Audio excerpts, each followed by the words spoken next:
Yo vivía en un pueblo de Toledo muy pequeñito, de 3.000 habitantes, Los Navalmorales.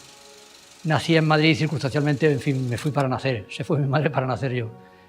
Y luego estuve durante 8 años en el pueblo totalmente rural y aislado del mundo, ¿no? Esa fue mi infancia primera, ¿no? Esto que se ve en las películas de la posguerra, esa es la imagen que tengo. Los niños en las clases, todo muy relacionado con la tierra, con el agua, o sea, es una cosa como muy sensitiva, ¿no? De ver las cosas que tiene delante de las narices y poco más, ¿no? Mi madre me llevaba a un huerto y cerraba la puerta con llave y nos dejaba allí. Entonces la mañana entera estábamos en un huerto enorme, jugando con los animales, con los bichos, y esa era un poco nuestra vida allí, ¿no?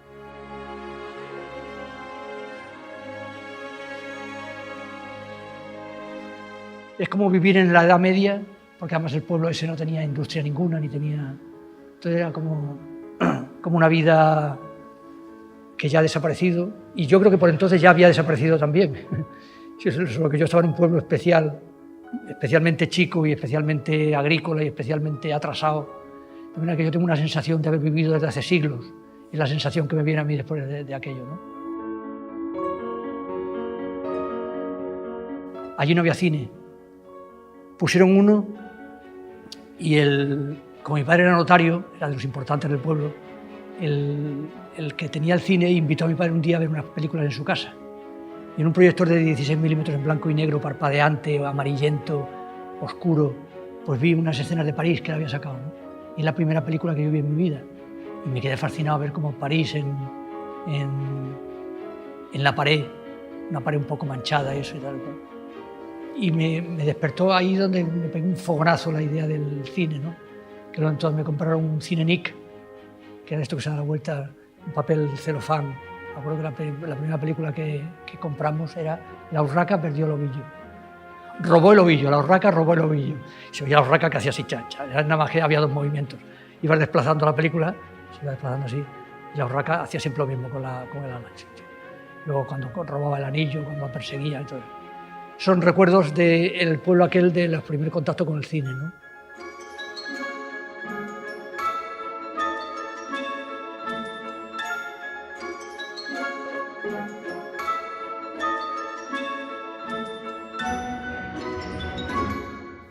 A los 8 años ya me vine a Sevilla y entré en los colegios jesuitas. Con 14 o 15 años, él se dio cuenta que yo me gustaba mucho el tejemaneje de objetos, de cosas, de que era muy creativo, según él decía. Me regaló la cámara de cine, ¿no? En 8 milímetros. Y entonces aquí hay una cosa muy interesante que ocurre, que como yo no había visto cine y tenía una cámara de cine en mis manos, inventé el cine. Claro, yo inventé, esto suena, no es pedante, pero yo inventé el travelling, inventé la panorámica, el primer plano, o sea, todos los elementos del lenguaje visual del cine lo inventé. Y cuando lo había inventado, me empezaron a llevar al cine y dije, anda, mira, si se mueve así la cámara, pues no sé qué. Recuerdo, por ejemplo, después de hacer una película, me fui a ver el Evangelio según San Mateo, se llamaba así la de Pasolini, y vi que llevaba Pasolini la cámara, Pasolini la cámara, detrás de Jesucristo, iba andando detrás así con la cámara, y es justo lo que yo había hecho con mi protagonista en la película que estaba haciendo, ¿no? Y dije, mira, esto ya lo había inventado yo. O sea, el hecho de coger la cámara y lanzarte a hacer un travelling persiguiendo al protagonista. Entonces eso fue un momento muy apasionante, porque yo me daba vueltas a la cabeza. Recuerdo, por ejemplo, cuando digo que inventé la panorámica, te voy a contar, se ve al guarda de una finca de campo donde estaba yo pasando unos días. Iba con un perro. Entonces yo sacaba al guarda, en medio de las encinas y tal y cual, y entonces saco al perro, se van acercando, y el perro entonces marcha hacia la izquierda. Y entonces yo digo, bueno, se me va de campo, me gusta mucho el perro, cómo se mueve, tal cual, yo quiero grabarle y al moverlo digo, ahora saldrá movido. O sea, así de primitivo era mi visión. Digo, saldrá movido, y entonces seguía al perro, entonces mandaba, al final, cuando termino de grabar la película, la mandaba a Aranjuez, que se revelaba en Aranjuez la película. Eran carretes de 3 minutos, lo mandabas a Aranjuez y a la semana te volvía el ya positivado en blanco y negro, ¿no? Y yo me lanzaba como una auténtica exhalación al cartero. Aquí está la película, lo ponía. Cuando veía que la panorámica del perro había salido bien, mira, yo era absolutamente como el pionero que de repente ha descubierto algo, ha descubierto oro. Entonces, eso era una época muy bonita. Porque luego, cuando empecé a ver cine, pues tenía un bagaje de cine interiorizado que era muy distinto al de mis amigos. Mis amigos me decían, tú no entiendes de cine. Y pues no entendía de cine, porque había visto muy poco cine, ¿no? Entonces fue un acceso al cine por otro camino, ¿no? Yo la libertad creativa la experimenté a partir de los 20 años. O sea, durante ese tiempo tenía dentro de mí un corte, la época de posguerra, de franquismo, no sé qué, no sé cuánto. Entonces yo lo vivía simplemente que yo no era libre, porque no podía ser libre, era una cosa interiorizada. Y a medida que fui creciendo, a partir de los 20 años, que me eché a algunos amigos comunistas y eso, entonces ya eso me liberó. Yo nunca he sido en ningún partido, pero el contacto con una ideología que rompía un poco con lo que yo había vivido siempre me hizo replantearme el mundo y me dio más libertad todavía que la que se usaba.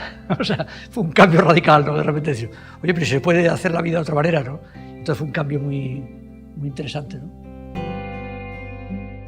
Yo empecé a ir al cine cuando empecé a los 18, 19 años, ya empecé a ser un intelectual, ya me eché amigos intelectuales, empezaron a hablarme de cine y me hizo la cabeza crack. Y entonces empecé a ver. Entonces mis primeras películas que ya a mí me entusiasmaban fueron toda la serie de nuevas olas de la época. La francesa, checoslovaca, España, en España se empezaba a hacer la nueva cine español. Y todo eso descubrí, digamos, la contestación a Hollywood antes que Hollywood. O sea, yo, por ejemplo, el cine clásico de Hollywood, que me entusiasma, pues yo no le podía ver, no me interesaba.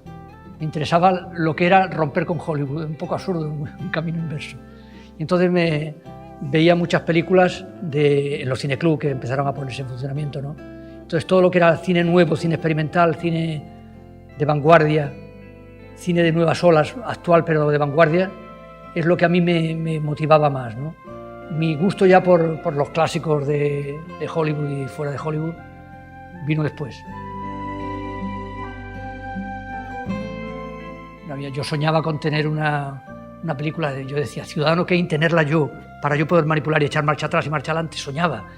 Y me acuerdo que cuando el vídeo salió, en el año, cuando la Alameda y la de Cádiz, el vídeo, yo traje el primer vídeo a Sevilla, un vídeo en blanco y negro muy primitivo, muy casero. Entonces recuerdo que a los exhibidores les pedí permiso para plantar mi trípode y mi cámara para grabar las películas. Cuando ponía una película de Hitchcock o ponía una película tal, la grababa en el patio de butacas y luego me iba a mi casa para estudiar la película, ¿no?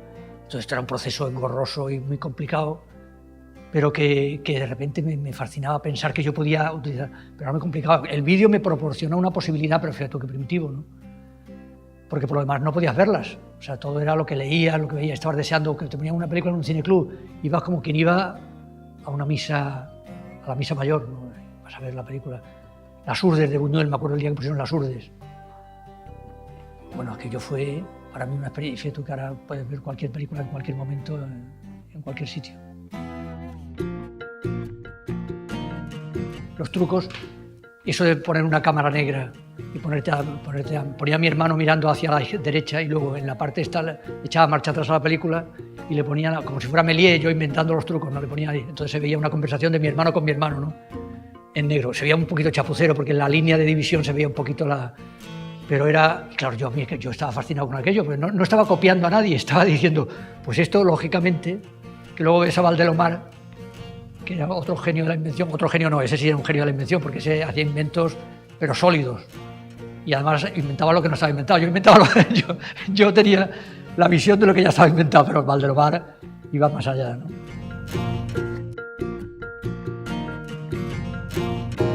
Era arbitrario, no. era producto de una reflexión que improvisaba sin cultura cinematográfica. O sea, decía, si yo quiero ver me acuerdo en la primera película que hice, la primera de todas fue una ficción de marineros que se hunden del barco y llegan a un puticlub y no sé qué, todo esto, una cosa muy ingenua, muy primitiva. Entonces, por ejemplo, cuando el malo, el bandido, va y agarra al bueno y le ata, pues yo entonces le vi se veía una escena de, bueno, pues primero que se vea al bandido aquí en primer plano, frotándose las manos, que llega por ahí el bueno. Entonces cuando entraba en cuadro el bueno, entonces se lanzaba el bandido por el otro. Entonces toda la planificación, la puesta en escena, pues era por lógica, decir, bueno, pues si yo dejo la cámara aquí, sin necesidad de moverla, voy a sacar esto, luego aquello. Y luego en el montaje, ¿qué pasaba? Pues ahora le ha atado entero al tío. Entonces pegaba un salto a la película y se le había atado ya. Y entonces yo decía, ¿qué pasa aquí? De repente que ahora, y en la película no se ve todo lo que se ve, o sea, la película es una especie de síntesis y de sinopsis de las cosas porque no puede hacer el movimiento completo. Pero yo no había interpretado bien cómo se pueden hacer los cortes y cómo podía haber raccord. Claro, tú te ves a ti y el siguiente plano, sin cambiar de encuadre, estás atado, pues imagínate. Entonces veía que aquello fallaba y a la siguiente vez corregía como yo creía que podía haber sido corregido, ¿no?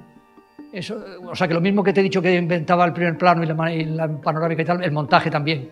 Eso lo hacía en casa, eso con una empalmadora y una...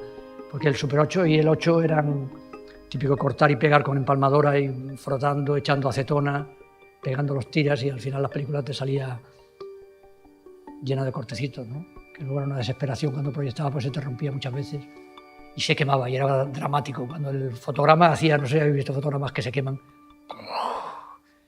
y era dramático, eran unas imágenes terribles. Mira, yo te coloco el cassette aquí delante y tú empiezas a hablar sobre la Alameda ya.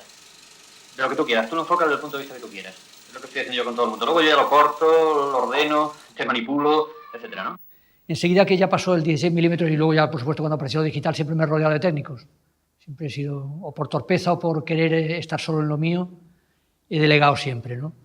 Entonces, por este mismo sistema, busqué a Nonio, hicimos buena pareja, lo pasamos muy bien en la Alameda y nos entendíamos.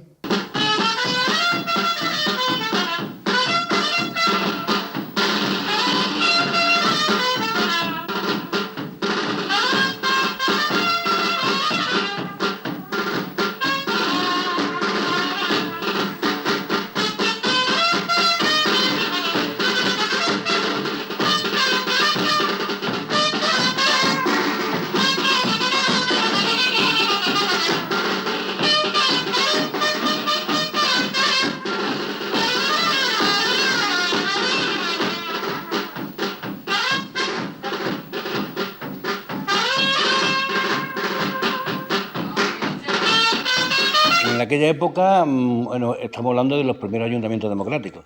Se respiraba un ambiente en la ciudad, un ambiente de optimismo y de progreso y de vanguardia y de innovación. Lo que pasa es que, claro, no había infraestructura ninguna.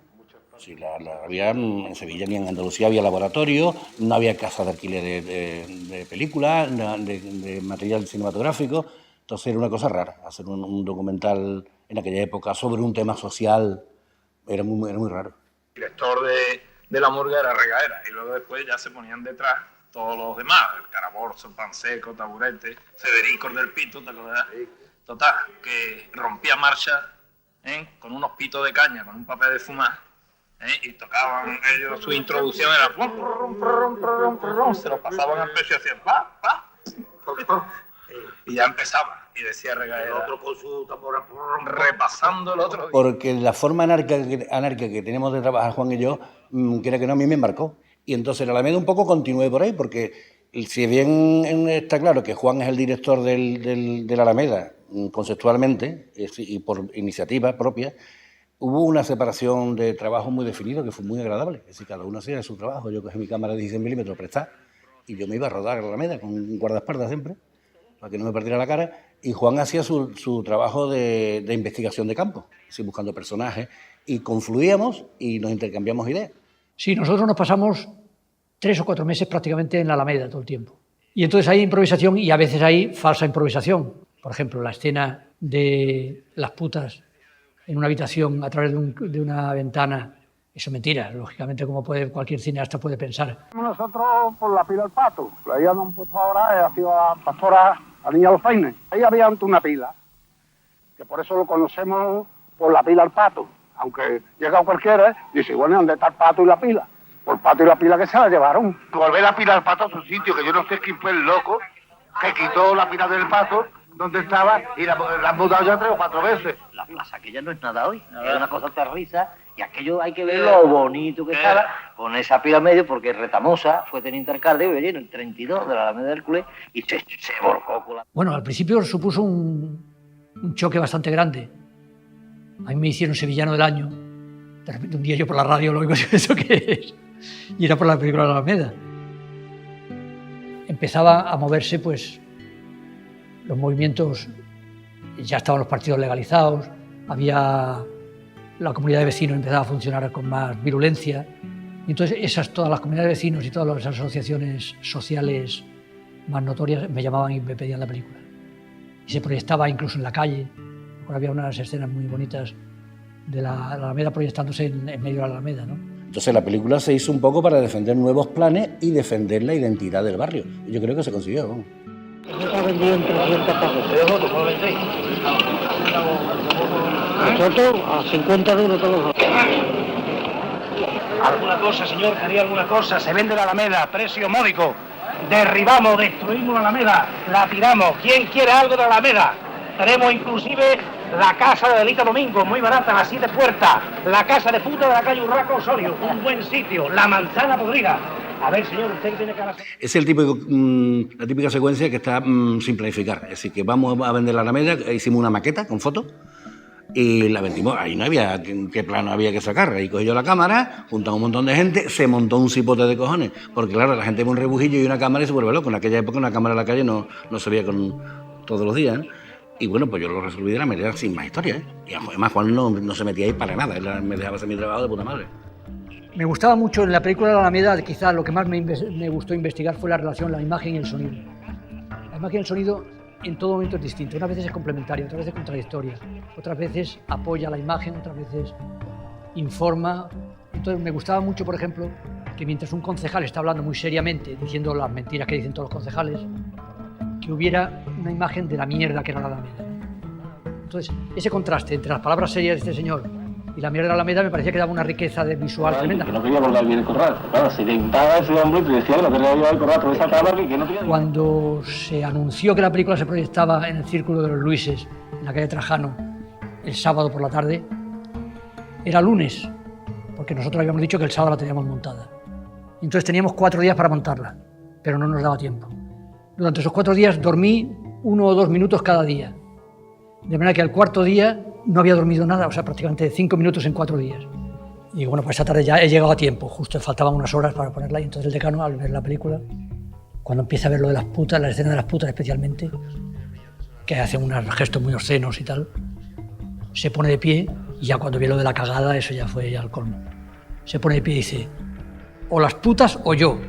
Si esta película se pone, yo dimito. Y pum, pum, se fue. Y allí se armó un revuelo, todo el mundo. Digo, pues si no se pone esto, yo la película esta no la entrego. Si no cobro nada, peor para mí. Pero yo esta película se hace así. Al final se arregló el asunto y no dimitió.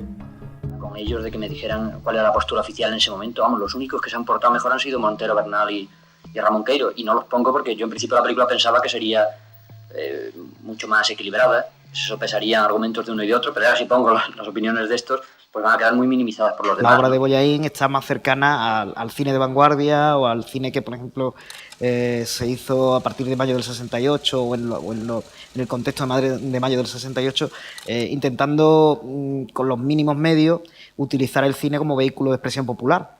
Y yo lo veo más cerca de ese discurso fragmentario, en muchos casos, directo, que sabe sacarle provecho a esos pocos medios y sabe denunciar, sabe criticar, sabe escandalizar.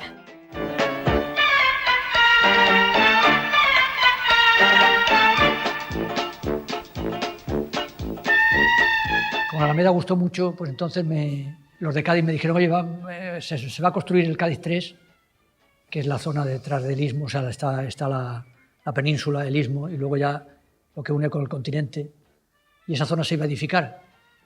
y hicimos una película de ficción. Nos fuimos al año 4000, en que Cádiz había desaparecido, y la investigación de qué es lo que había pasado en Cádiz permitía entrar en una crítica al urbanismo de la época, ¿no? Claro, lo de la Alameda funcionó bien. Entonces el Colegio de Cádiz tiene un problema parecido al de Sevilla, que una reorganización del casco urbano, un plan de urbanismo. Y claro, amigos de Juan también, pues dice que hagamos algo.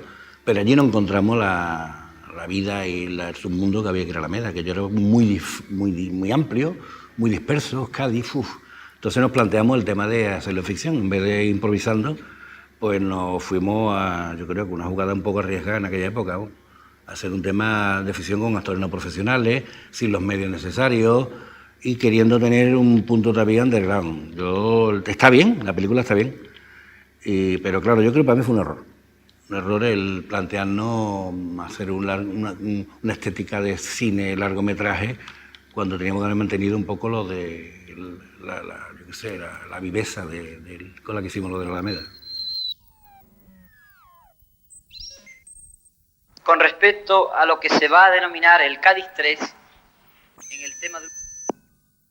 A mí me parece que es una cosa que no puede ir en beneficio de la ciudad. Optamos por todo lo contrario, es decir, hacer un trabajo sobre guión. Pero yo echaba en falta la frescura, la improvisación, la aventura, la búsqueda, el hallazgo o el error, ¿no? Generalmente cuando yo veo una película acabada me crea una cierta insatisfacción. Generalmente, ¿eh? Hay pocas que no me creen insatisfacción. Y la de Cádiz, porque yo para mí la de Cádiz soy muy crítico con ella. Quizás nos entendimos muy bien, Nonio y yo, en la primera parte, en la Alameda, y en la de Cádiz nos entendimos menos bien. Nos fuimos a una clase grande de la Escuela de Ingenieros en Reina Mercedes, nos estuvimos una semana ahí metidos. Era bonito el concepto de la puesta en escena, ¿no? O sea, dos pantallas que estaban dentro del decorado y que eran a su vez la única fuente de iluminación, ¿no? Eso estaba bien, porque te simplificaba mucho el rodaje y por otra parte le daba una estética muy, muy fuerte, ¿no?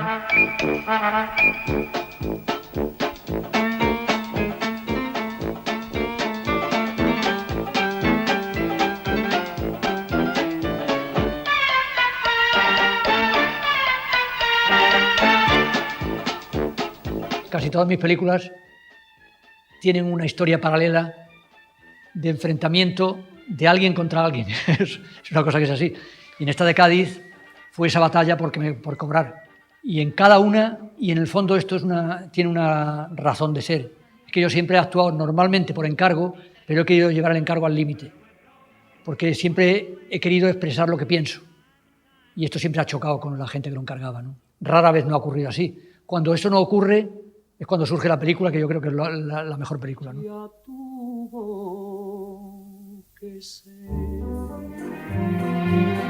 Con su lunita plateada, testigo de nuestro amor, bajo la noche callada. Esta película, que la gente dice muchas cosas sobre ella y que hay que ver qué manera de ver la ciudad, no sé qué lo cuento. Fue una película absolutamente hecha inconscientemente, caóticamente.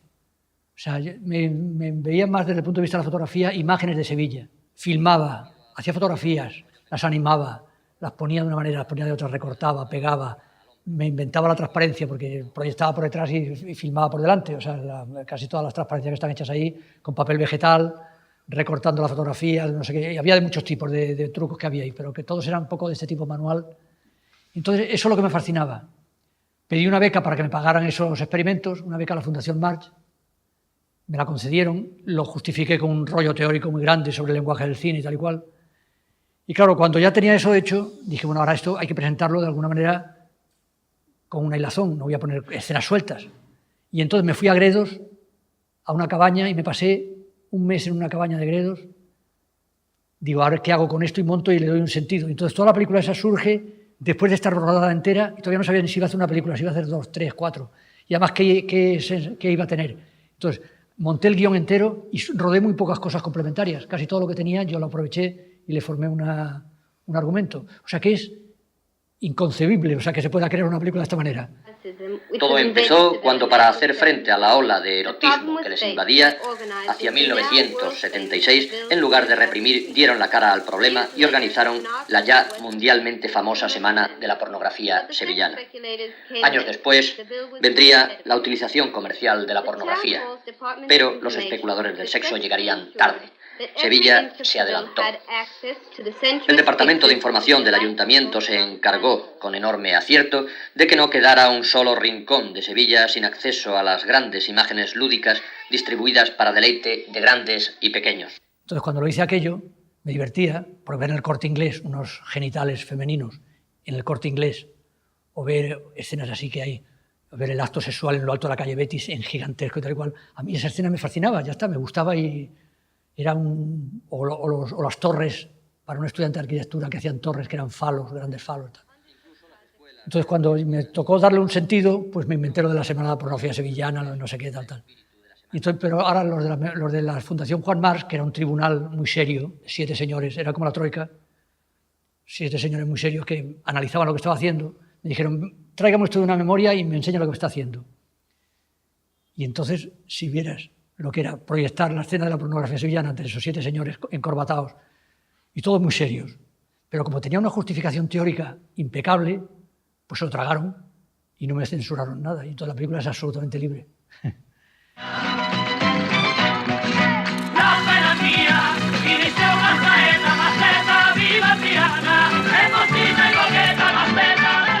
¿Qué significa? Pues romper la imagen que estamos acostumbrados a la ciudad. Tú rompes la imagen y hay una frase en la película que dice: la utopía es más eficaz que el pragmatismo.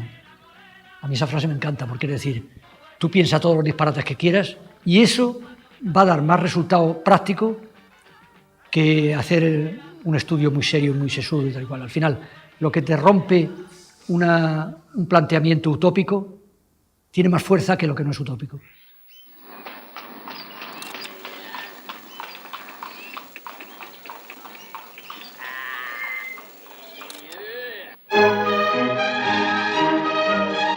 De repente se abre la imagen y se ve el Corte Inglés, los coches circulando por ahí y tal y cual, ¿no?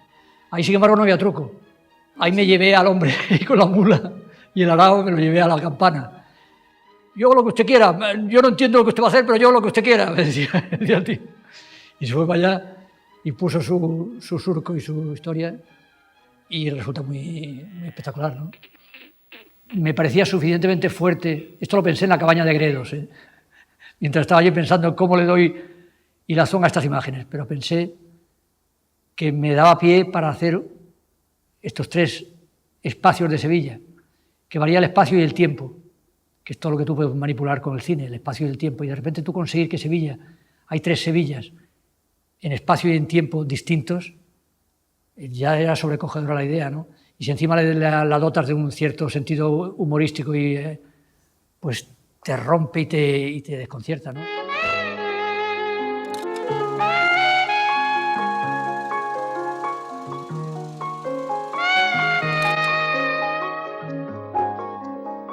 Todas las azoteas de Sevilla están ocupadas por los marginados de una sociedad consumista que hasta hace tan solo algunos lustros se empeñaba en hacerles convivir con ella, a una costa de la pérdida de su propia identidad. Los resultados eran siempre los mismos: la delincuencia descontrolada. Aquí en este caso era que terminé las 3 películas y el material sobrante, digo, ahora voy a hacer una película con el material sobrante. Entonces, con el material sobrante, y entonces empecé a ver, y entonces me gustaba el contraste del tiempo que pasa. Esa película domina bastante, por eso ponía las ciudades el recuerdo. Un mismo encuadre cambiando, ¿no? Cuando pasa la Semana Santa, cuando es el Corpus, cuando pasan los coches, cuando pum, pum, pum, pum, pum, pum, va pasando. Cuando un coche, cuando está lloviendo fuera, cuando hace sol, la Alameda se ve, la Alameda en invierno, en verano. Luego hay, en fin, son distintas leitmotiv y al final ya todo lo que sobra, se pone una música sevillana, se empieza a hacerse mezclas de cosas muy disparadas, eso de que la Giralda se vende, no sé qué. Todo el mundo lo inmediato que dice, esto es una crítica urbanística hecha en plan inteligente, no sé qué. La gente que le gusta la película dice, es una crítica urbanística y tal. Yo no sé si es crítica urbanística, me dicen que yo soy un cineasta militante. Yo digo, yo no soy militante, yo lo que soy es una persona que le gusta el cine, le gusta hacer películas y se refleja la forma de pensar que tiene. Entonces, en mi vida cotidiana tengo una forma de pensar que se acerca a la forma de pensar de los que hacen cine militante, y todo el mundo dice que yo hago cine militante, pero yo no hago cine militante, yo hago cine, el cine que a mí me gusta. Es muy poderoso ese cartel de vendido sobre la Giralda. Nos está lanzando un mensaje claro sobre hacia los límites de la especulación, los límites el uso que podemos hacer del espacio y de lo que merece y no merece la pena conservar o disfrutar, ¿no? Je fuis ce moment.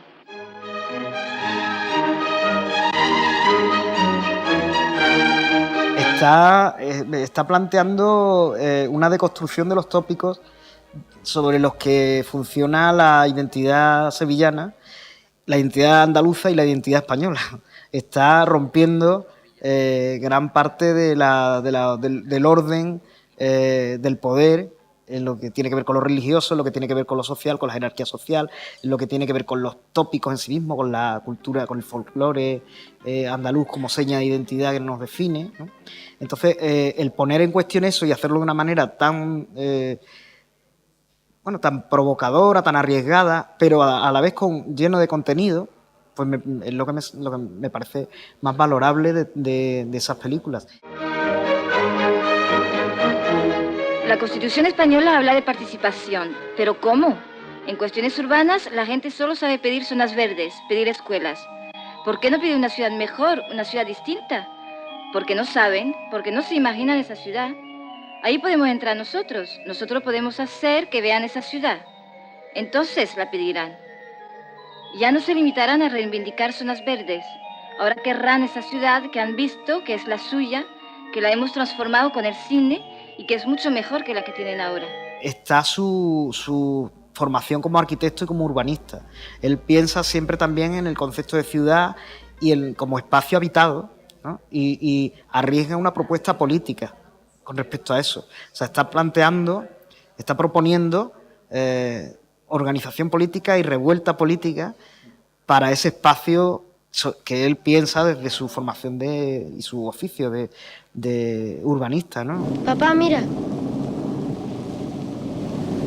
Sevilla. Play the guitar, play it again, my Johnny. Maybe you're cold, but you're so warm inside. Yo estaba trabajando en el Colegio de Arquitectos como burócrata, porque ya quería hacer cine. Entonces me permitía trabajar por la mañana y por la tarde dedicarme a mis películas, ¿no? Hasta que llegó Las Dos Orillas y ahí eso me dio pie para dar el salto y irme del Colegio de Arquitectos, ¿no? Johnny Guitar,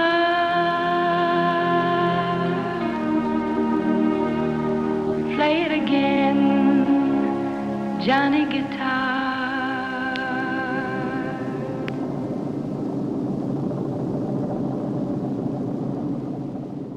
Ya Sevilla empezaba a cambiar. En la evolución son pocos años, pero el cambio era bastante notorio, ¿no? Yo creo que Sevilla, en 5 o 6 años, ya se acercaba, ya empezó a anunciarse la Expo, que era ya una época nueva.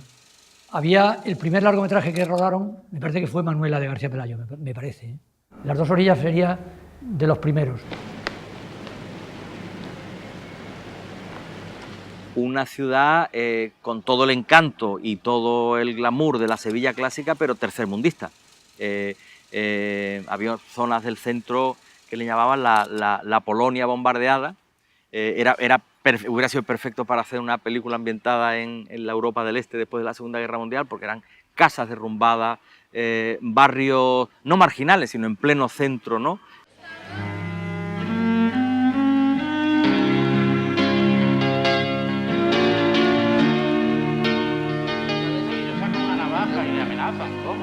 Si fuese un terrorista, pero un chaval de 14 años. Desde que dices que la policía no hace nada, yo creo que está... Perdonad, pero nos vuelven a pedir conexión desde el Paseo Colón. Un guión muy experimental, yo creo, para aquella época. Quiero decir que no entraba dentro de los cánones de lo que se podría decir que era una producción comercial, ni pretendía serlo, ¿no? Todos los intentos de rodar un largo en esos años eran casi aventuras suicidas entre amigos que arriesgaban su propia economía personal para embarcarse en proyectos que en muchos casos pues tenían también mucho de eso, de su propia vida, ¿no? De contar su contexto más inmediato y las cosas que más les preocupaban y les interesaban. Coincidimos Caligari y yo, como ellos tenían la experiencia de un largometraje. Yo no tenía experiencia de largometraje ninguno. Para mí fue el encuentro con entre comillas, la profesionalidad, ¿no? Con gente muy entusiasta. Allí Caligari parecía una carpintería de Triana, ¿no? Al principio. Y la película lo transformó y se convirtió en una productora de cine. Entonces la película fue un poco como el aprendizaje de todo el mundo y la puesta a punto de una serie de técnicos. Ya aparecía en la película pues la lista de trabajadores, atrecista, foto fija, script, no sé qué, todos los que aparecen siempre pues ya en la película lo teníamos todo eso, ¿no? Y hacer una película completa por primera vez, ¿no?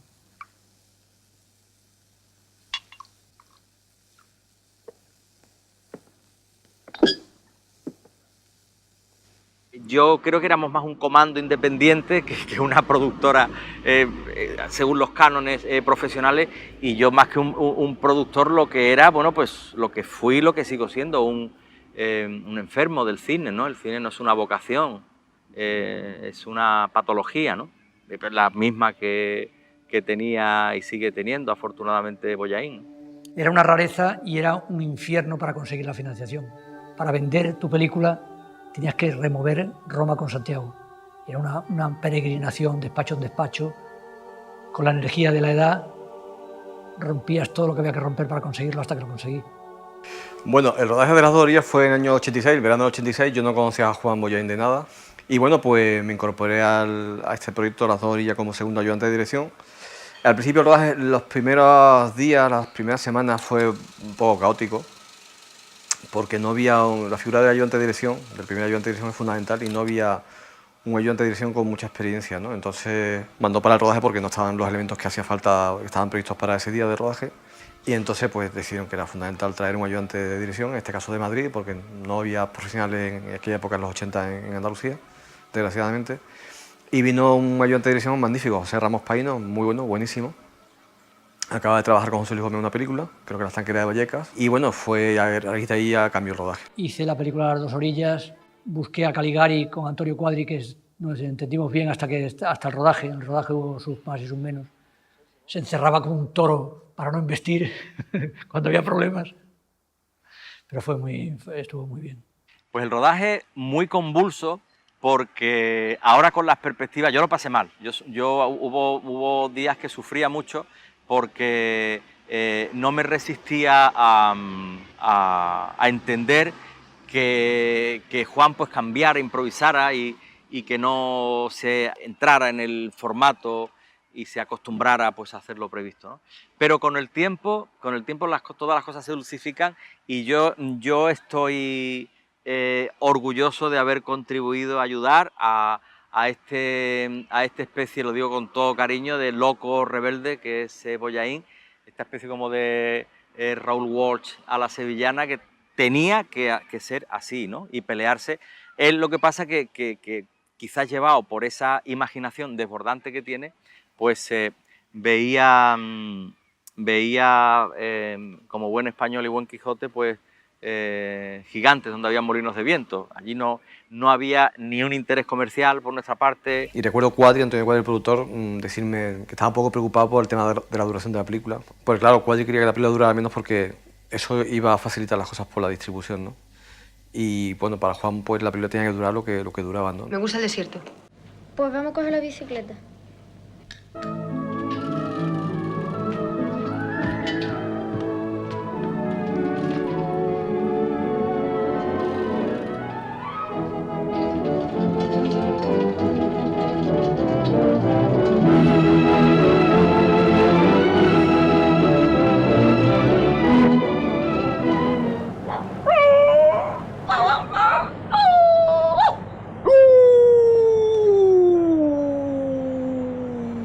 Este no es lugar para ti, forastero. ¿Acaso he cruzado la frontera, muchacho? ¿Quién te dejó aparcar la jaca? Desmonta si eres hombre. Aparecen una serie de actores como Pepe Quero, Antonio Deschén o José Luis Gómez, que aunque en algunos casos pues ya tenían cierta trayectoria, como en el caso de José Luis Gómez, pues están empezando en el mundo del cine, desde luego ahí, y es también significativo que salgan en una película de Juan Sebastián Mollaín, una película andaluza, ¿no? Aquella película para nosotros fue que parecía que ya estábamos en Hollywood. Lo que pasa es que íbamos a rodar a un barco que estaba en el lado de la Torre del Oro y después lo cambiamos a la otra orilla, que estaba en Triana. Pero que te digo que Antonio vivía en Triana y yo vivía por la arena y íbamos en bici o andando y vestidos ya de personajes, porque los camerinos eran muy chiquititos. Felipe lo manchemos que estaba hecho un guarro, pero tú estás limpio, ¿no? Y tan limpio como que estamos en paro. Ah, sí. ¿Y qué haces antes del paro? Este curraba en una gasolinera. Y yo acto. ¿Ah, sí? En Sevilla. No te digo nada. La ruina, macho.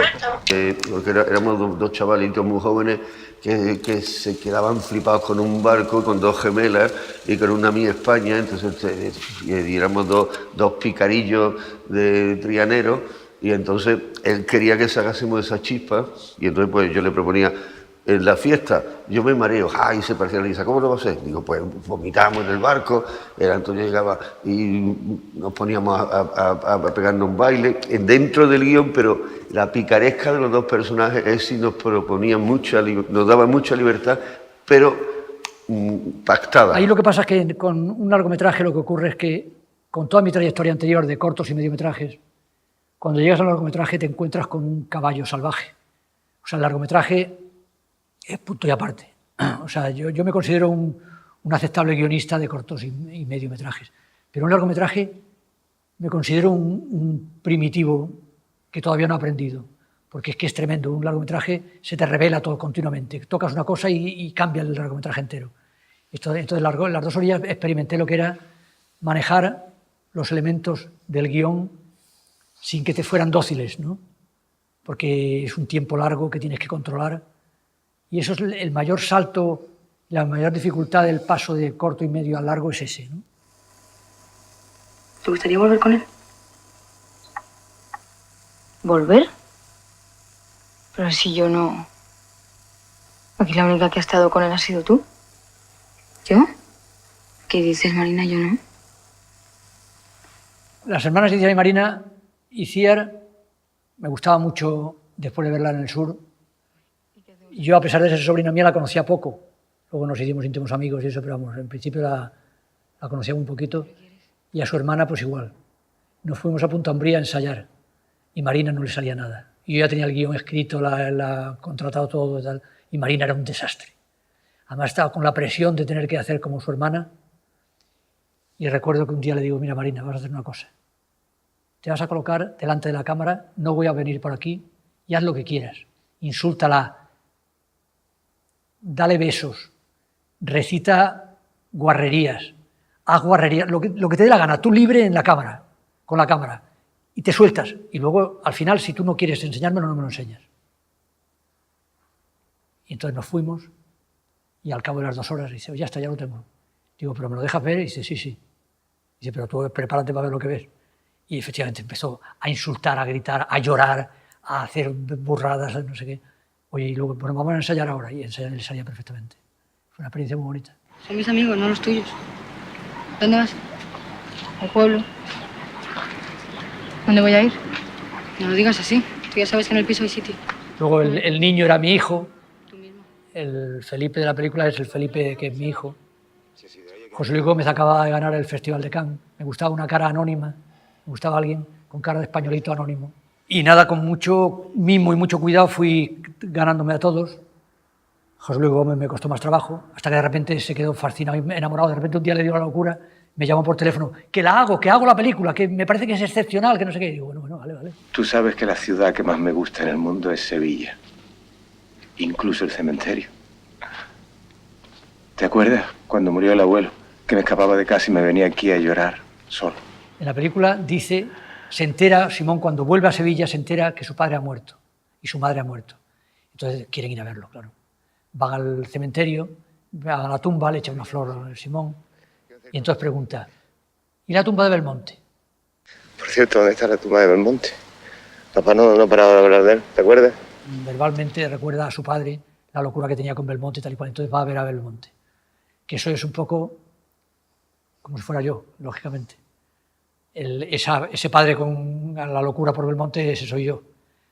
Y entonces cuando él se acerca a la tumba de Belmonte, esa especie de mármol negro que hay ahí grandote, hay un señor mirando a la tumba, que es mi padre, de verdad, que le llevé allí como homenaje y le coloqué y está simplemente mirando así muy serio, como un paseante más. Lo primero, decirme dónde está. ¿Para qué? Prefiero que charlemos de algo más interesante, ¿no? Sí, pero es que a mí no me gusta hablar con un fantasma. Soy Simón. Estoy en el barco que podéis ver junto a la Torre del Oro si os asomáis hacia el río.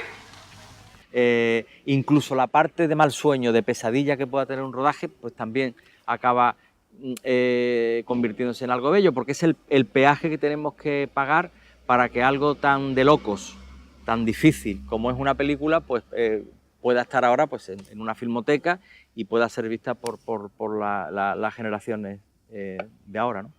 Sigue siendo una película muy libre. Digamos, la frescura, incluso la narratividad de la película está muy dislocada, no tiene una estructura demasiado cerrada, un guión demasiado férreo, ¿no? Me parece que es bastante salvaje y eso me parece muy atractivo, ¿no? Has cruzado la frontera. Coge tu caballo, márchate de Sevilla. Me voy de Sevilla, pero volveré. Oye, decidme una mentira. Decidme que me esperaréis hasta que vuelva. Te esperaremos hasta que vuelvas. Decidme que moriréis si no regreso. Moriremos si no regresas. Gracias, tíos. Muchas gracias. Yo tengo un recuerdo romántico de esa película, o sea, con todos los sobresaltos y los sufrimientos que tiene todo el rodaje y toda la... Domina por encima de todo, domina un sentimiento romántico, como de una época mítica que pasó por allí y pasó. Play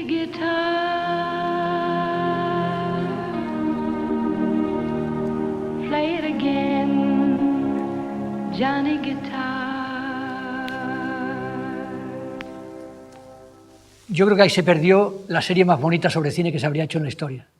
Tenía un guión que estuve trabajando muchos meses, con 900 películas para coger trozos, porque era jugar con todo mi gusto por los trucos, jugar con el lenguaje del cine, mostrarle al público. Era una película popular para contar al público lo que es el lenguaje del cine, pero de una manera atractiva, jugando con las transparencias, jugando con los intercambios entre actores, suplantar a Wagner Policía, salía Almodóvar como estrellas del firmamento y hablando desde el cielo. La serie cambió mucho de lo que iba a ser un primer momento a lo que fue al final. En un primer momento Juan iba a usar muchos fragmentos de películas extranjeras. O sea, la idea inicial era de todas las películas que tenía Canal Sur, todas las películas que Canal Sur había adquirido, pues se podían usar esos fragmentos. Entonces, bueno, pues había un listado pues enorme, ¿no? Entonces, pues Juan hizo una selección de películas que le interesaban. Recuerdo que conseguimos copias en VHS de esas películas y bueno, pues lo que teníamos que hacer, Gervasio Iglesias y yo, también lo llamó él, era seleccionar fragmentos, ver las películas, seleccionar fragmentos, ver qué podía ser parte más interesante, entonces hicimos ese trabajo. Pero cuando estábamos inmersos en eso, pues de pronto como que por una cuestión de derecho de autor no se podían usar esas películas, porque eran películas, casi todas eran americanas, ¿no? Entonces no había derechos y no se podía hacer. Dime una mentira, que era todo sobre el cine, eran todos guiones de cómo se hacía el cine y la presentaban sus sobrinas Iciar y Marina, ¿no? ¿Qué contestas tú si un señor te pregunta qué es un director de cine? Pues es un osado y un mentecato. Es decir, un director de cine es un ser megalómano y enfermo que piensa que lo que a él le puede interesar va a interesarle también a otra gente. Fernando... Iciar, por favor. Como yo me dedicaba a eso con las distribuidoras, a conseguir las películas y tal, pues un poco me encargaba de seleccionar fragmentos de películas para ilustrar las cosas que se explicaban allí, ¿no? Y con el paso del tiempo le pregunté, digo, Juan, pero tú a mí, ¿por qué me llamaste? Para aquello, ¿verdad? Y me dijo, mira, es que ¿sabes lo que pasa? Que yo siempre dejaba los cortos a todo el mundo y luego me tenía que pasar 1 mes o 2 meses detrás para que me los devolvieran. Y el único tío que al día siguiente me estaba llamando para venir por mi casa para devolverme los cortos, fuiste tú. Dije, este tío funciona, y me llevó para la serie. Y así empecé mi carrera profesional. O sea, mi carrera profesional empezó con Juan. Fue mi primer trabajo, mi primera cosa en serio. Pero Juan decidió enfocarla al cine español, hacer entrevistas a directores, actores y productores españoles, y que ellos pues nos pasaran los fragmentos de las películas. Y entonces yo en un primer momento estaba un poco así como ayudante de Juan en producción, y al final pues fui entrando más en temas de dirección. Yo coordinaba el tema de los fragmentos de las películas, el hablar para conseguir los fragmentos de las películas, los derechos y tal. Y después me acuerdo que estuve con Juan, digamos, de ayudante suyo en todo el proceso de montaje, que fue también muy bonito, muy enriquecedor, porque ahí es donde ibas viendo cómo tomaba cuerpo la serie, ¿no? Eso que estaba en la cabeza de Juan, que se habían grabado muchísimas entrevistas, que se había grabado todo, digamos, material en bruto, y cómo iba tomando cuerpo en capítulos y en temas concretos, ¿no? Entonces fue un trabajo que me llevó pues prácticamente 1 año junto a Juan. Hago de todo. De todo. O sea, canto, bailo, toco las castañuelas, lloro, río, me estremezco, repto por el suelo y trepo por las paredes, pues todo. Además de convertirme en su padre, su madre, su hermano, su hermana, su novio, su novia, su amante, su confesor, su psiquiatra. Quiero decir, soy exhaustivo. Miguel Ulises se asombraba mucho de que hubiera salido una serie que estaba bien y le gustaba él mucho. Dice, quien sabe de la génesis de esta película, de esta serie, no lo puede creer, porque la película se desarrolla por un camino muy distinto al que había sido concebida, ¿no? ¿Qué es un productor? Déjame pensar un segundo a ver si se me ocurre una cosa mínimamente ingeniosa, porque es que no se me ocurre qué es un productor, qué es un productor. Jaime Borrell, ¿qué es un productor? Un gilipollas. Porque era una serie sobre el cine en general, muy centrada en el cine español fundamentalmente, un 90%, algo en el cine andaluz y muy poco en el cine extranjero, ¿no? Creo que un capítulo que era magistral sobre Ciudadano Kane, que era a partir de una entrevista que Juan le hizo a José Luis Borao y que era una lección de cine, o sea, era magistral, ¿no? Es decir, en el mismo plano, en el mismo encuadre, se ve al hombre grandioso y a sus circunstancias grandiosas. Eso tiene un problema físico, técnico, de entrada, que el operador, por supuesto, Rex Toland, le hace ver. Si vemos a un hombre en primer término, no podemos ver el fondo. Pero él necesita ver el fondo. Y entonces exige a Rex Toland la invención de la profundidad de campo. De que una palabra, una mano en primer término tenga foco y lo tenga también, no solamente ya la ventana que está al fondo, sino casi lo que se ve a través de esa ventana. Los actores mienten. Los directores de cine mienten. Yo miento. Este es un programa sobre la mentira. Sobre una mentira enorme. La estupenda, la maravillosa mentira que es el cine. Yo creo que esto es algo que también está muy presente en todo su cine, ¿no? Esta idea de que el ilusionista explique sus trucos, ¿no? Esta idea un poco del mago que se queda desnudo y que enseña cómo es esto que aparentemente es tan mágico y tan inexplicable, ¿no?, para el público, pero que tiene una trastienda que es necesario, que es útil incluso enseñarla, ¿no? Yo me lo pasé muy bien escribiendo, o sea, con los guiones y todo esto en casa de Juan, ¿no? Y luego ya nos trasladamos a Madrid para el rodaje, ¿no? Se vino a Madrid a trabajar conmigo y luego no me acuerdo por qué volvió antes.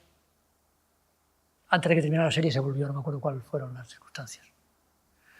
Entonces yo duré como 4 o 5 días allí en el rodaje porque la directora de producción que había me mandó a comprar unas pinzas de estas no de plástico, sino de madera, para poner los focos y tal, ¿no? Y claro, yo tenía 18 o 19 años, ¿no? Y de pronto yo dije, pues yo no he venido aquí para hacer esto, yo no he venido aquí para comprar pinzas, ¿no? Sino para escribir, no sé qué, cuánto. Y dije, mira, me voy, dame el finiquito, me voy. Y por la noche me cogió Juan y me llevó con Isidra, con Marina, y me llevó a un bar allí en Madrid, cuando no sé, me decía, tío, pero tú no, ¿qué quieres hacer cine aquí? Está pasando todo el mundo del cine y tal. ¿Qué te va? Pero tú eres tonto, no sé. Me voy. y me fui, me fui del programa. Entonces no sé muy bien cómo pasó. Yo creo que estuve eso, no sé, 4 o 5 días, una semana, no me acuerdo bien.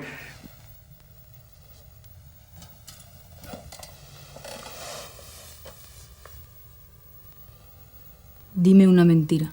Eran Dime las una mentira. 24 horas 17 minutos hora oceánica cuando llegué a los suburbios de Alphaville. Aquí, lo que también realmente me pasó, eso, entender que yo tenía, creo que eran esos 18, 19 años, que hacía falta un aire acondicionado y tal, y entonces no se encontraba uno de estos portátiles y Marina, la hermana Iciar, tenía un aire acondicionado en su casa, ¿no? Y tal, y entonces, pues yo me acerco a recogerla y conocí a Marina y estuvimos tomando un café y yo me quedé completamente enamorado de esta mujer, que no la he vuelto a ver en mi vida. Y además dije, voy a estar aquí en Madrid peleado con la directora de producción, que no me gusta lo que hace, y encima me acabo de enamorar, esto va a ser absolutamente imposible, toma por culo, voy a Sevilla. Eso fue. Hombre, yo iba bastante disparado a meterme en el mundo de la industria, ¿no? Y entre las dos orillas y el 92 estuve batallando por abrirme hueco, ¿no?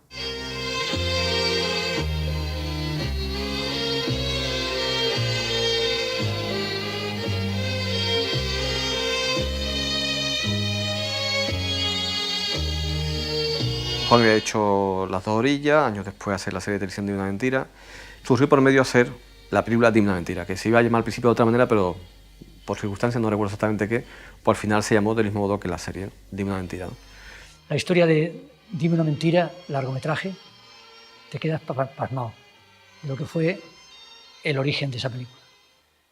La lucha contra lo que yo no quería hacer y la obstinación vacua, vacía y absolutamente absurda de los productores por hacerla como ellos querían. Y en el fondo lo único que querían era que se hiciera como moneda a cambio para hacer otras películas con productoras de los programas y tal cual. Le importaba un bledo la película. Me cambiaron el guión durante años. Y tú diciendo, bueno, y yo me están echando por tierra el guión de la película y otra vez surge el mismo problema. Igual que la serie de televisión la hice y a pesar de todo yo estoy orgulloso de ella, la de Dime una mentira. Esta otra Dime una mentira, largometraje, también al final la película a mí me gusta. Había un crítico que le gustaba mucho, que era José Luis Guarner, y le entusiasmó la película y en vista de eso se murió enseguida. Mi valedor podía haber sido, se murió a la semana o a las 2 semanas del estreno, después de haber hecho una crítica en televisión maravillosa, pues se murió. ¿Nos gustaría cambiaros la una por la otra? Un día, 2. ¿Pero no os parece una suerte poder vivir la vida de otro sin las obligaciones de siempre? Nadie lo iba a notar, sois idénticas. Mamá, no digas tonterías, ¿eh? Los 3 largometrajes que yo he hecho han sido un encontronazo con el aparataje del cine. Y la película, a pesar de todo, me gusta. No quiero que suene esto a disculpa. Todas estas cosas que yo digo, dificultades de las películas mías, no lo pongo como disculpa porque a mí me gustan las cosas que he hecho.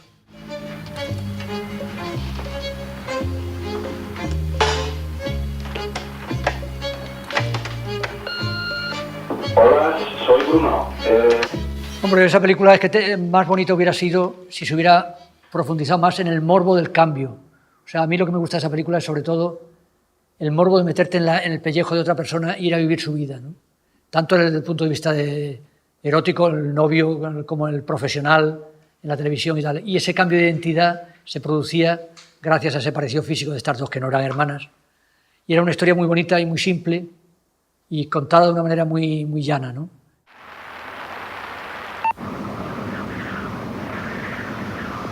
El viento. Hay un avance en cuanto a la elaboración, hay quizás una mayor preocupación formal que en las dos orillas, ¿no? Evidentemente la experiencia ya de haber hecho un largometraje anteriormente y la idea de que se está trabajando ya también con la idea de que la película tenga una distribución un poquito mayor, quizás. O lo que me parece interesante de esa película es que sigo encontrando en ella muchas de las cosas que me interesaban de la obra de Bollaín desde siempre.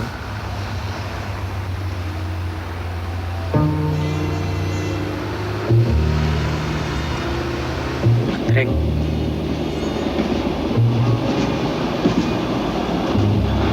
Oye, ¿y en avión? Hemingway dijo que había conocido 2 cerebros privilegiados. Uno fue Einstein y el otro fue Belmonte. Dice, y entonces yo noté que la gente hizo así, levantó la cabeza, pum, y de hecho sacaron la financiación. Mi propio nombre es el nombre de Juan Belmonte. Soy Juan.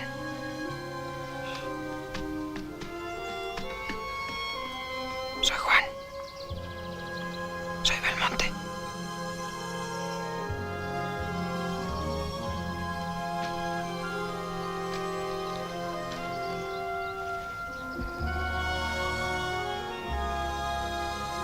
Soy Juan Belmonte. Fue una apuesta que no estaba conjuntada. El productor y yo, Antonio Pérez, con el que me llevo bien, no nos conjuntamos en nuestros intereses. Y entonces él iba por todo lo grande, en realidad fue la película más cara del cine español de ese año, pero iba mucho por el mostrar algo epatante y yo quería una película más intimista. Bueno, que fue una película muy difícil de financiar, que hubo que recurrir a financiación internacional. Era compleja de rodar porque rodar con toros es muy complejo. Los efectos especiales, que yo creo que fue de las primeras películas que lo utilizó aquí en España, los efectos digitales, y todo era complejo. Todo fue un desafío grande y bueno, ahí está. Que va a torear, que va a torear. Mira, mira. Ese fue el toreo de Belmonte, el meterse en el terreno del toro y conseguir que el toro no pudiera, que fuera el que podía, ¿no? ¡Tunante! ¿Que eres un tunante? Empieza con que ha muerto Joselito en la Plaza de Toros, ¿no? Juan, dicen que a José le ha matado un toro en Talavera. Entonces casi que sitúa más a Belmonte en la órbita de Joselito que a Belmonte como personaje en sí, ¿no? Creo que ese cambio de punto de vista no le benefició, porque Belmonte tiene una solidez tremenda, ¿no?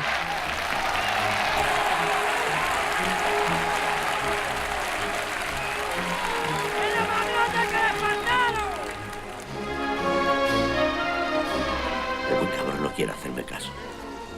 Y se quita él y le quita el toro. Conocer a Juan Bollaín era que aflorara Belmonte, la película y el personaje, ¿no? Entonces, a mí me había contado muchas cosas de Belmonte, de la relación de su padre, el padre de Juan Bollaín con el propio Belmonte, porque el padre de Bollaín y Belmonte habían sido muy amigos. Supongo que la habrá oído, pero a su padre le decían de lo amigo y de lo unido que estaba Belmonte, le decían la viuda de Belmonte, ¿no? Has citado de frente. Se ven los pies. Y mira el giro de cintura. Mira los brazos. Es una columna salomónica. No me gusta. Pero Juan, si es una de las mejores medias que has dado en tu vida. La media no está mal, pero hay una mujer en el tendido que no está mirándome. Alguien me decía, ¿no estás haciendo una película maravillosa? Digo, no, yo iba a hacer una película maravillosa y solo he hecho una película con algunas escenas maravillosas. Y la verdad, en Madrid también se recibió con mucha expectación, pero que luego los resultados en taquilla fueron bastante decepcionantes, ¿no? No sé, yo creo que el problema del fracaso de Belmonte fue una cuestión de público. Es decir, Belmonte es una película que tiene un público muy minoritario. El público que va a la sala es público joven, y el público joven, no sé qué porcentaje, pero en la mayoría de los casos estoy seguro que no le interesan mucho los toros, ni la tauromaquia.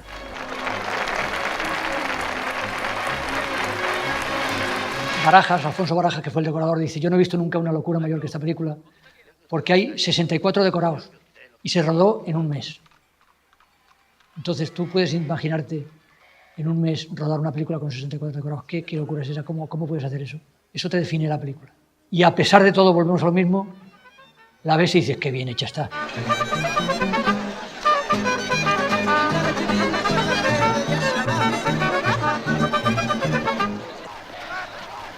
Saco más de 10 metros, van 200 hectáreas, mi general. ¡Es mucho! Belmonte es una película que de alguna forma rompe con lo que hasta ese momento había sido el cine de Juan Sebastián Bollaín, con lo que conocemos de él.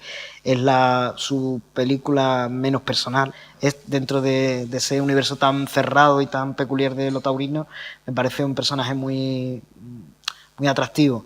Pero bueno, el hecho de que una película no funcione no tiene una sola causa.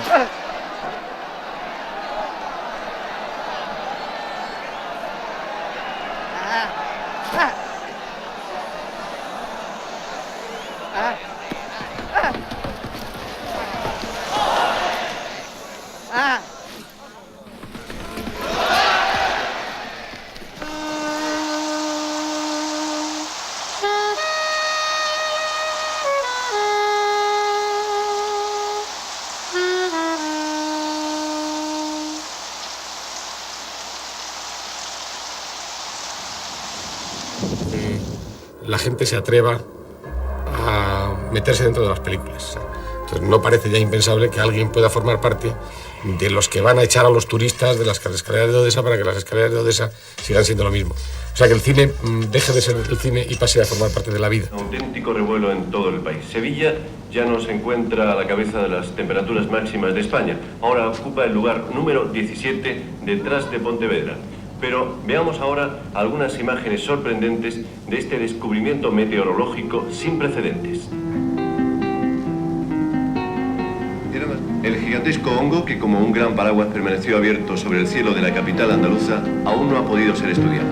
La supresión de las cárceles y reformatorios y su sustitución por azoteas. De azotea en azotea, saltando por las calles más estrechas o aprovechando los puentes que entre las distintas manzanas de casas han instalado con profusión los propios habitantes de las azoteas. Traemos la última muestra del yacimiento CA79. ¿Saben de qué se trata? Parece ser que de una aglomeración humana del último tercio del siglo XX. Sí, de una ciudad de hace más de 10 siglos. Y aquí, en la parte esta donde está el poste ese por siglo XX, ahí estaba el puesto de Fernando, el primer puesto que yo conocí de cristales aquí en la Alameda. Y allí frente estaba el puesto de Vigí, y ahí estaba el de Chicón. Aquí había un cine y ahí enfrente otro. Me parece que es un tipo que domina estupendamente el lenguaje, que innova, cada vez que hace algo, innova sobre el lenguaje, pero que lo hace de forma muy coherente, sin que eso le quite ningún brillo a la historia que está contando. O sea, lo primero que hace es la historia, y todas las historias que él ha contado son buenas historias, son muy potentes, y encima a todas le ha dado un toque particular a nivel visual, a nivel de estructura. Bueno, yo de Juan lo que más me sorprende es su inventiva, ¿no? Su capacidad para crear historias personales, historias distintas, ¿no? Ese enfoque, ¿no? Yo creo que lo interesante de un director es que tenga una mirada personal. Una persona muy creativa, un terremoto de creatividad. Y Juan era un tío que estimulaba mucho, ¿eh? Juan animaba muchísimo. Cuando yo proponía, venga, Juan motivaba un huevo. Yo lo calificaría más como artista. Sobre todo lo arriesgado que es en la temática y lo que siempre busca esos personajes que tienen un sueño utópico y que son perdedores pero que aman la felicidad y la libertad, que no son perdedores frustrados. Hombre, Juan me gusta que tiene una visión muy original de las cosas y muy ingeniosa siempre, ¿no? Eso me gusta mucho de Juan. Esta noche he soñado que mi ciudad eran todas las ciudades del mundo. Lo mejor de cada una estaba dentro de Sevilla y, sin embargo, seguía siendo Sevilla. Y luego el toque que le da a los actores, el tono con el que los maneja y tal, siempre me ha gustado también mucho, ¿no? Un tono y contenido que te digo que nosotros lo hemos mirado mucho para nuestras películas, ¿eh? Capacidad de transmitir el entusiasmo que él siente por su película a los demás, ¿no? Toda esa provocación que hay en sus películas es el fruto de su inquietud, de la inquietud, de la curiosidad que tiene a la hora de mirar el mundo y a la hora de ver más allá de lo que normalmente vemos, ¿no? Eso me parece fundamental en un director y él lo tiene, yo creo que él lo tiene. Sentido y el objetivo de perseguir obsesivamente una imagen. Tiene un punto zen, ahí el hombre parece que está en el Tíbet, pero con mucha energía. Tenía una gracia, un punto muy bueno, porque además era innovador, todo ese tipo de documentales eran innovadores para la época, ¿no? Su punto de vista era muy irónico y muy gracioso, sí. O sea, me parece que Juan en ese sentido es que un director que tiene una imaginación, un talento y una creatividad a prueba de bomba, ¿no? Entonces me parecen brillantes, ¿no? Esta noche he vuelto a soñar. La Semana Santa duraba todo el año. Sobre el cielo de Sevilla desfilaban procesiones virtuales cada vez que llegaba un barco de chinos. En el verano salían nuevas hermandades en Triana. Los ingresos por turismo se disparaban y la devoción religiosa no tenía límites temporales. ¡Menos remos quiero! ¡Vámonos!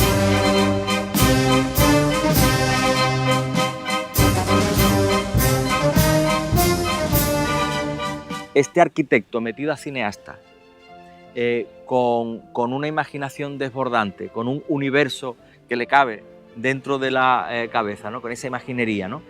Y luego una persona con un sentido de lo público muy importante y muy necesario hoy en día, creo.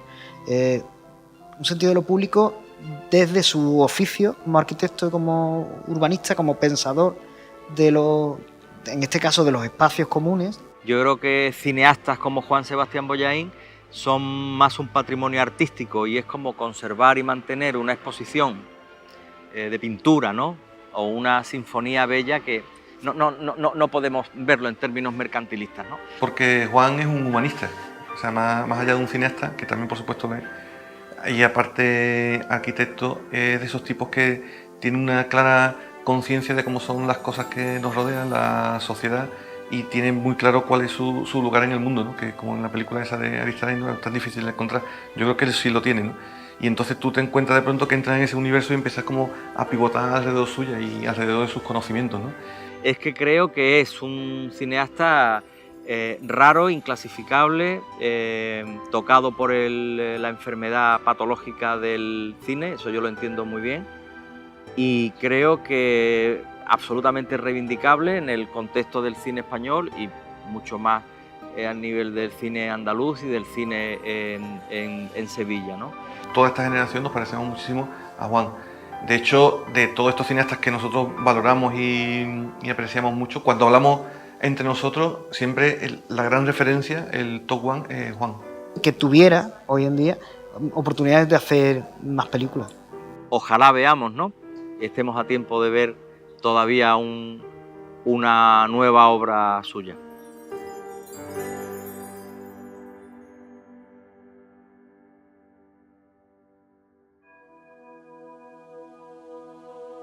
Sorprender, engañar, asombrar, provocar, yo creo que es una cosa de las más interesantes que se pueden... Luego, a lo mejor, puedo ser entusiasta de películas que son suaves y nada provocadoras, nada engañosas. O sea, no es que yo diga, ese es el cine, pero que a mí me gusta, no cabe duda.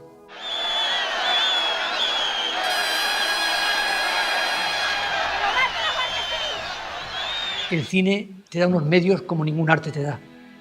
Te permite poner música, tiene una cultura pictórica, una cultura fotográfica, una cultura literaria, música, escultórica, arquitectónica, todo mezclado. Eso da una posibilidad que al que es creativo le ponen tensión y le ponen nerviosísimo y apasionado. Por eso dices loca pasión, porque es que cuando tú tienes esos medios, dices, Dios mío. Y a lo largo de la historia del cine hay directores que vibran con esa oferta que le hacen los medios específicos del cine. Y son escalofriantes, porque es que dicen el séptimo arte, es el primer arte. Creo que objetivamente se puede ver que maneja a todas las demás artes. Y a las artes, y no solo a las artes, porque el cine puede también introducir un elemento de reflexión y de raciocinio que solo lo escrito le supera. Pero las demás artes tampoco llega a lo que llega el cine. O sea, el cine pues eso es una cosa que está justificado, que no estamos tan locos. Que los locos son los que no tienen la locura por el cine.